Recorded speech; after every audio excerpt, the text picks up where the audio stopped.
20% मुसलमान न दरी बिछाएगा ना 7% यादव राज करेगा। हमारी ही टोपी पहन रहे और हमारे ही साथ फोटो खींचा रहे और हमारी ही कह तो रहे हैं कि उनको खुद पे भरोसा नहीं है। जो वाद है ना, चाहे जिसके आगे लग जाए वो बर्बाद है। अच्छा, जैसे वो बर्बाद हो जाए, वो विवाद ब्राह्मण आ गया ना तो वाद से दिक्कत करना, ब्राह्मण कहे जोड़ लेना, फिर वाद लेना, फिर हमने कह दिया हमको दलितवाद। ब्राह्मण ने कभी ये नहीं कहा कि हमको दलितवाद से दिक्कत है। कभी नहीं कहा यार, हम यही लोग मारे जाते हैं, बचाने हम ही लोग जाते हैं, थोड़ी कोई जाता है। तो बाबूजी हाथ जोड़ के हम लोगों के आते हैं। पॉपुलेशन है, फर्जी बात करो यार। सुनो, कभी नहीं जीतती, भीड़ नहीं जीतती। 3000 साल बाद पता नहीं करे कौन सा लाएंगे, कौन से इनके पेट में गगरी बांधा, फिर कह रहे हो कि हमारे उनको पानी नहीं। और जब पानी नहीं पीने दिया तो इनका कुआं आसमान में रहता था क्या? कि उल्टा क्या लग रहा है, अखिलेश यादव को भरोसा खत्म हो चुका है? केशव प्रसाद मौर्य पाठक जी को जो है ऑफर दे रहे हैं। देखिए, हम एक चीज़ आपको बता दें, भारतीय जनता पार्टी जो है एक कोई परिवार की पार्टी नहीं है, एक राष्ट्र की पार्टी है। अखिलेश यादव परिवार की पार्टी का? कोई पारिवारिक पार्टी, अगर पारिवारिक पार्टी ना होत तो 5 केवल उन्हें के परिवार के यादव लड़े। 6ठा यादव उत्तर प्रदेश में नहीं लड़ा और अखिलेश जी 27 में 27 नहीं विधानसभा पाएंगे। अब इस वाला लाली पाप वाला काम खत्म हो जाए। केवल मुसलमानों को दिखाते थे लालच कि भाजपा तुम्हारी दुश्मन है। मुसलमान कहाँ गए फिर? 20% मुसलमान न दरी बिछाएगा ना 7% यादव राज करेगा। मुसलमान सब जाएगा या तो भाजपा में या तो जाएगा ओबीसी के साथ। अब अखिलेश जी का काम खत्म होगा। यही अखिलेश जी जो है ये 24 में आरक्षण संविधान के नाम पर 37 सीटें ला रहे हैं। अब अनुसूचित जाति ओबीसी के लिए कब रोड पर निकले, कब इन्होंने धरना दिया? ये दूसरा मतलब अखिलेश यादव मुसलमानों के भी साथ नहीं रहे। अरे हम कहते हैं 3 साल से इन्होंने रोजा अफ्तार कराना बंद करा दिया। रमजान का महीना चल रहा, आज रोजा अफ्तार कराएं तो आप हमको बताना। तो कह रहे भारतीय जनता पार्टी से राजनीति सीख रहे हैं। कौन? अखिलेश यादव। वो हिंदू की बात करने लगे। वो विरासत में गद्दी मिल सकती है, बुद्धि नहीं। एक मिनट, विरासत में गद्दी मिल सकती, बुद्धि नहीं मिल सकती। बुद्धिहीन राहुल गांधी जी और अखिलेश यादव जी दोनों लोग हो चुके हैं। तो इसी से आप समझ लीजिए। राहुल गांधी, अखिलेश यादव राष्ट्रीय अध्यक्ष, उधर राहुल गांधी कांग्रेस से मतलब बुद्धिहीन हो गई। इतनी बड़ी पार्टी, नेशनल पार्टी। अरे अगर बुद्धिहीन न होती तो 14, 17, 19, 22, 24 सब गठबंधन ठगबंधन में जा रहा। हमारी ही टोपी पहन रहे और हमारे ही साथ फोटो खींचा रहे और हमारी ही गर्दन काट रहे और कहते हैं भाजपा तुम्हारी दुश्मन। टोपी पहन के सरकार बन जाएगी क्या? नहीं, टोपी पहन के हमारी ही गर्दन काट रहे हो। हमसे कहेंगे भाजपा तुम्हारी दुश्मन है। मुसलमानों ने तय कर दिया है कि हमारा मुखिया या तो भाजपा है या तो असरुद्दीन ओवैसी है, इसमें कोई संदेह नहीं जानना है। बिल्कुल जो है उत्तर प्रदेश की राजनीति गरमाई हुई है। जैसे जैसे चुनाव नज़दीक आ रहा है, ऑफर पे ऑफर मिल रहे हैं। भारतीय जनता पार्टी के दोनों उप मुख्यमंत्री को ऑफर मिला, 100 विधायक लाओ, मुख्यमंत्री बन जाओ। क्या अखिलेश यादव को अपने पार्टी पर भरोसा नहीं है? शिवपाल चाचा हैं, वरिष्ठ नेता हैं, उनको भी मुख्यमंत्री बना सकते हैं, उनको क्यों नहीं बना रहे? अखिलेश यादव सत्ता के लोभी अखिलेश यादव और खुद के सिवा किसी को बैठा सकते हैं, पूरी भारत की जनता जानती है। 27 में सरकार बनाने की बात कर रहे हैं क्या ब्रजेश पाठक और केशव प्रसाद मौर्य के दम पे? हाँ, उन्हीं के दम पे। वो कह तो रहे हैं कि उनको खुद पे भरोसा नहीं है। उनके दम की बात नहीं है, बात यहाँ पर ये हो रही है ना कि उनके दम की सिर्फ बात नहीं। उनको पता है कि अगर हमको मुख्यमंत्री बनना है ना तो हमको पार्टी के अंदर तोड़ना चाहिए। पार्टी के अंदर उनको तोड़ करना ही पड़ेगा। जैसे कि बीजेपी इस टाइम क्या चल रहा है ना, बीजेपी में बीजेपी वर्सेस बीजेपी चल रहा है, संघ वाले अलग चल रहे हैं, बीजेपी के अलग चल रहे हैं। तो अखिलेश यादव को यहाँ पर एक चीज सूझी कि यार अगर जो मैं बीजेपी के अंदर बीच में दे लाली। हाँ, वो सोच रहे ना कि बीजेपी के अंदर जो मैं तोड़ देता हूँ ना तो यार ये हो सकता है कि टूट पाएगी। कुछ पॉसिबल तो नहीं है, लेकिन ये राजनीति कुछ भी हो सकता है। केशव प्रसाद मौर्य, ब्रजेश पाठक जी एक भारतीय जनता पार्टी के मजबूत सिपाही हैं और किसी के तोड़ने से अंजू पंजू लंजू को यहाँ के तोड़ने वाला है तो उससे टूटने वाला नहीं है। अखिलेश यादव सपना देखिए। लगातार केशव प्रसाद मौर्य ऑफर ठुकराते हैं, बार बार ऑफर दे देते हैं। समझते क्या है अखिलेश यादव भाई केशव प्रसाद मौर्य? अखिलेश यादव जी बता तो रहा, अखिलेश यादव जी का अस्तित्व केशव प्रसाद मौर्य जी से बहुत ज्यादा नीचे है भैया।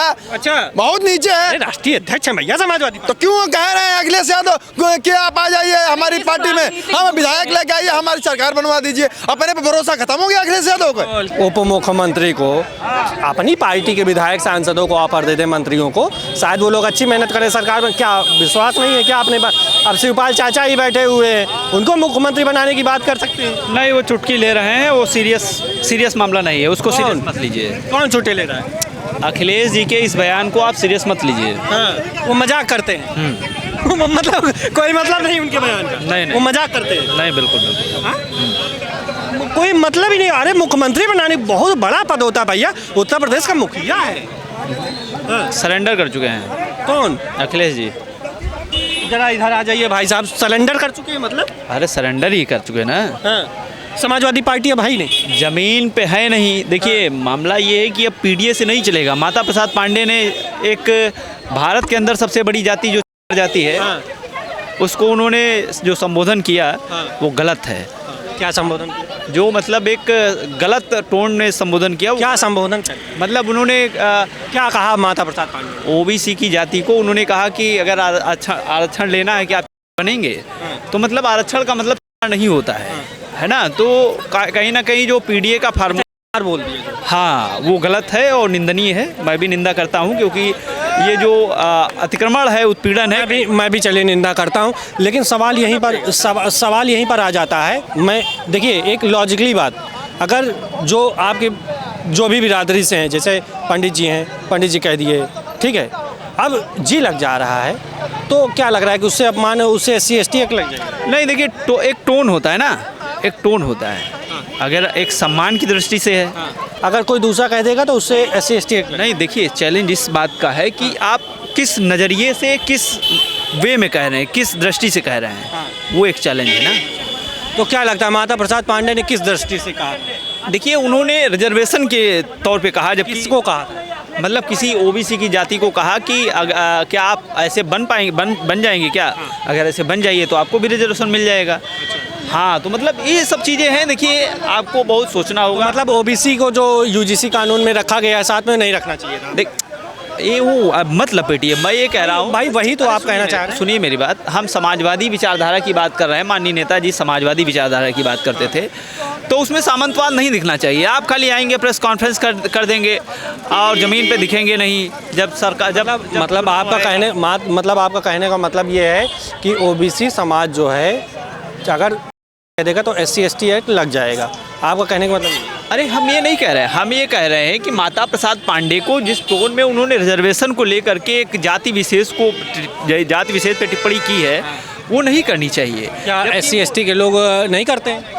अरे SC/ST के लिए अलग है भाई, वो टोन अलग है। वो टोन ही क्या OBC के समाज के लोग सवर्ण जाति को लेकर के नहीं टोन करते? हम नहीं कह रहे भैया, उसको पढ़ो जो क्लॉज है उसमें। क्या पोंगा पंडित जैसे शब्दों का प्रयोग करते हैं? ब्राह्मणवाद, ठाकुरवाद, ब्राह्मणवाद, मुर्दाबाद, ये सब चीज़ें क्या है? यूनिवर्सिटी में ये सब चीज़ें क्या है? देखिए जो वाद है ना, ये बहुत माइक्रो लेवल की बात कर रहे हैं। इसको शायद सब समझ नहीं पाएंगे, इसको चलाइएगा ज़रूर। जो वाद है ना, चाहे जिसके आगे लग जाए वो बर्बाद है। अच्छा, जैसे वो बर्बाद हो जाए, वो वाद का मतलब होता है कि सुपीरियर हमारे वाद का मतलब जो है विवाद, ब्राह्मणवाद विवाद। मोदी जी ने बहुत बढ़िया काम कर दिया है। ठीक है, कम से कम पहले कभी ये नहीं कहा जाता था। पहले यही होता था ब्राह्मणवाद मुर्दाबाद, लेकिन अब खुल के कहने लगा है इंसान की ब्राह्मणवाद जिंदाबाद, तो पूरे भारत में लागू करा के रहेंगे ब्राह्मणवाद। जिसके पिछवाड़े में दम हो आके रोक। आप कह रहे हैं कि जिसके पीछे विवाद लग जाता है वो जो है वाद लग जाता है वो विवाद। तो फिर तो अम्बेडकर जी विवादित हो गए क्या? मतलब देखिए सुनिए मेरी बात। मैं इस विवाद में नहीं पढ़ना चाह रहा हूँ, लेकिन मैं ये कह रहा हूँ इसको बहुत समझने की ज़रूरत है। क्या समझने की जरूरत है? यही तो समझाइए लोगों को। अरे मैं ये कह रहा हूँ कि चाहे जातिवाद हो, जाति के आगे वाद लगा वो भी बर्बाद। जहाँ पे क्षेत्रवाद हुआ वहाँ बर्बाद। चलिए ठीक है, आप क्षेत्रवाद वाद चलिए ठीक है, वाद विवाद जो है आपका वाद विवाद है। अम्बेडकरवाद, मैं उसकी भी जो अम्बेडकरवाद विवाद, देखिए जो रेडिकल है कहा अम्बेडकरवाद विवाद? हाँ तो विवाद है भाई, विवाद है। लो भैया, आप अम्बेडकर भी विवादित हो गए, वो भी विवादित हो गए। बिल्कुल, अखिलेश यादव। हाँ। जब संकुचित मानसिकता से छोटी मानसिकता के साथ सोचा जाएगा तो देखिए, मैं एक बात कहना चाहूँगा कि समाज, जब तक समाज अपने अंदर से वाद को खत्म नहीं करेगा तब तक वाद खत्म ही नहीं होगा। जब इनको लग रहा है कि हमें ब्राह्मणवाद से दिक्कत है तब इन आपको नहीं कह रहा हूँ, आपको नहीं कह रहा हूँ मैं, हम आपको नहीं कह रहा हूँ वाद से, लेकिन हाँ तो ना ब्राह्मण आ गया ना तो वाद से दिक्कत करो ना, ब्राह्मण कहे जोड़ लेना, फिर वाद लेना, फिर हमने कह दे हमको दलितवाद से दिक्कत है, हम कह दे हमको जो है यादववाद। ब्राह्मण ने कभी ये नहीं कहा कि हमको दलितवाद से दिक्कत, कभी नहीं कहा यार, यही लोग मारे जाते हैं, बचाने हम ही लोग जाते हैं, थोड़ी कोई जाता है, तो बाबूजी हाथ जोड़ के हम लोगों के आते हैं। पॉपुलेशन है, फर्जी बात करो यार। सुनो, भीड़ कभी नहीं जीतती, भीड़ नहीं जीतती, अकेला शेर काफी होता है 100 के पीछे, अकेले। और सुनो, शेर जगा हुआ है, शेर जगा हुआ है, तभी हमको हमें इतने शोषित वंचित 70 साल से हैं, संविधान 1950 में लागू हुआ, हमारे लिए भी इनके लिए भी, आज भी ये शोषित वंचित हैं और आज भी हम इनका शोषण कर रहे हैं। इतना आरक्षण से लेकर 3000 साल बाद पता नहीं करे कौन सा लाएंगे, कौन से इनके पेट में गगरी बांधा, जब पानी नहीं पीने दिया तो इनका कुआं आसमान में रहता था क्या, कि उल्टा लटका रहता था, हमारा तो जमीन में रहता था, इनका उल्टा रहता था क्या, उल्टा जाके मुंह लगा के पी के आते थे पानी। पहले मानसिकता सुधारे और अधिकार और बराबरी, हर बराबरी की बात आती है तो 90% लाएं, लेना लाएंगे ना, इनको सही अधिकार। देखिए दो तरीके, आईएएस बनना है तो आईएएस बनने के लिए आईएएस बनने के लिए आप पहले ग्रेजुएट होगे, ग्रेजुएट होने की कोचिंग कंपटीशन करोगे, फिर फॉर्म भरोगे, फिर प्री निकालोगे, फिर मेंस निकालोगे, फिर इंटरव्यू होगा तुम्हारा, उसके बाद तुम सेलेक्ट होगे, फिर ट्रेनिंग होगी तो तुम आईएएस बनोगे, तो एसडीएम बन के जिले में जाओगे, उसके बाद जब कुछ दिन ट्रेनिंग पूरी होगी तब तुम डीएम बनोगे। और इनको लगता नहीं हमको यहीं से उठाओ और हमको सीधा डीएम की कुर्सी पे बैठा दो, तब लगेगा कि हम अधिकार पा गए। ये अधिकार नहीं मिलता है। और ब्राह्मणवाद से चिल्लाते रहे मर जाएंगे लोग, लेकिन ब्राह्मणवाद कभी नहीं मिटा पाएंगे, क्योंकि ब्राह्मणवाद से पूरा ब्रह्मांड है। बिल्कुल। सुनो, गलगोटिया यूनिवर्सिटी अभी देखा ना, 2 लाख के रोबोट से उसको नाम भी दे दिया अरॉन, समझ रहे हो, अब उसको उस पे 350 करोड़ का जो दिखा दिया कि इसको 350 करोड़ का दिखाया गया है।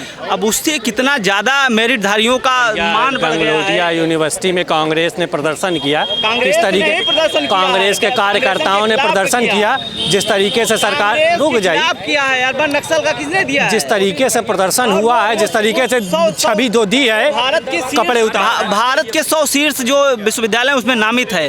अब उसमें अनिल वैष्णव जैसे केंद्रीय मंत्री को जो है शर्मिंदगी महसूस करनी पड़ती, माफी मांगनी पड़ती है, इससे मेरिटधारियों का जो है क्या लगता है। अच्छा बताइए, ये बताइए आरक्षण, अच्छा सबको समान कर देना चाहिए, कौन सबको एक समान कर देना चाहिए। समानता आ रही है, वो तुम्हारे कहने से थोड़ी रुक जाएगी। सब आप देख लीजिए, हालत खराब है। कैसे समानता? 70 साल के कैसे समानता है? कैसे है? अरे समानता नहीं, सब अरे तो कैसे आएगी यार, ऐसे खत्म करने से नहीं होगा, कैसे आएगी समानता? समानता इससे नहीं मिलती।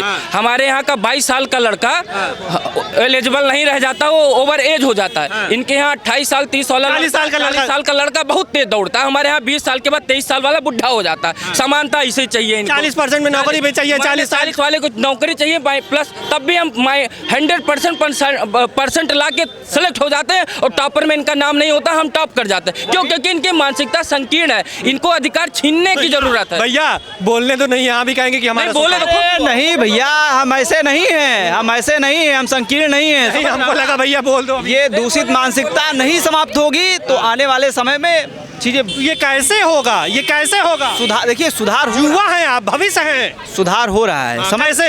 देखिए सुनिए मेरी बात, जो बिल्डिंग होती है उसको निर्माण करने में लंबा समय लगता है और उसको ध्वस्त करने में ऐसे ही यूजीसी कानून के, अरे सुन लो मेरी बात, इसका समर्थन करते हैं। आप पूरी बात सुने नहीं रहे, आप बीच में टोक रहे हैं। मैं ये कह रहा हूँ कि बिल्डिंग कोई भी हो, राष्ट्र की हो, समाज की हो, संस्कृति की हो, धर्म की हो, उसको बनाने में लंबा समय लगता है, उसको मिटाने में जेसीबी लाओ, खोद दो, खत्म कहानी। तो चैलेंज इस बात की है, आप किस दृष्टि से चीज़ों को देख रहे हैं। अगर उसको खोदने की दृष्टि से है तो खोद दीजिए।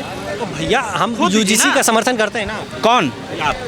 यूजीसी तो बहुत पहले से चल रहा है, ये समानता लाने के लिए। यूजीसी तो बहुत पहले से समानता, इससे समानता क्या चीज़ यूजीसी के जो ड्राफ्ट है, इससे समानता हो जाएगी। हमको इतना बताइए, हमको ज़्यादा नहीं जानना है। हाँ, जितना समानता हो जाएगी। जो 3 पन्ने का ड्राफ्ट है उसमें क्या देख रहे हैं आप, बताइए। क्या है बताइए ना, आप बताइए। समानता हो जाएगी, बिल्कुल हो जाएगी। कैसे हो जाएगी? क्यों नहीं होगी? समाज को बाहर रख दिया SC/ST। ये आप इसको जजमेंट नहीं करेंगे। अभी सुप्रीम कोर्ट ने लताड़ लगाई केंद्र सरकार को, 118% रिकॉर्ड मामले हैं दर्ज, आपराधिक मामले दर्ज हैं। अभी तो उस पर स्टे लग गया कि इसमें संशोधन स्टे। अरे यार, कॉलेजियम में हमारे लोग बैठे, अभी तो संशोधन के सब लात मार के ठीक कर देंगे, क्या करो? कॉलेज कॉलेजियम सिस्टम में कौन बैठे हैं उनको देखिए ना, सुप्रीम कोर्ट में कितने लोग कॉलेज में नंबर लाइए, आप भी बैठिए। कौन नंबर के बिना भी नहीं मौका है भैया। अभी कितने नंबर ला करके अभी हमारे इसमें माइनस 13 वालों को बीएससी नर्सिंग में जो है दिया गया, उनको रिवर्ट करिए ईडब्ल्यूएस वालों को।